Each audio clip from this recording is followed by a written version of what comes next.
ഊണിന് ഇതുപോലൊരു വഴുതനങ്ങ മെഴുക്ക് പുരട്ടിയുണ്ടായ കറിയുടെ ഒന്നും ആവശ്യമില്ല കേട്ടോ. അതിന് വേണ്ടിയിട്ട് കുറച്ച് പച്ച ഇളമ വഴുതന എടുക്കണേ.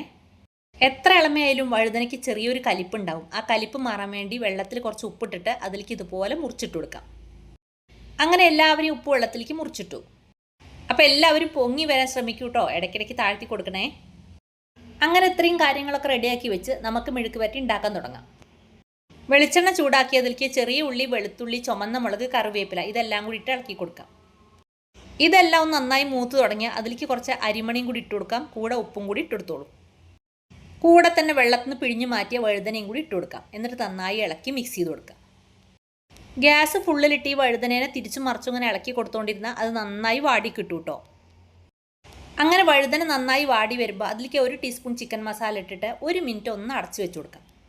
ഇനി അടപ്പ് തുറന്ന് ഒന്നും കൂടി ഇളക്കി കൊടുത്തു കഴിഞ്ഞാൽ നല്ല ടേസ്റ്റി ആയിട്ടുള്ള വഴുതന മെഴുക്ക് പുരട്ടി ഇവിടെ റെഡിയായി.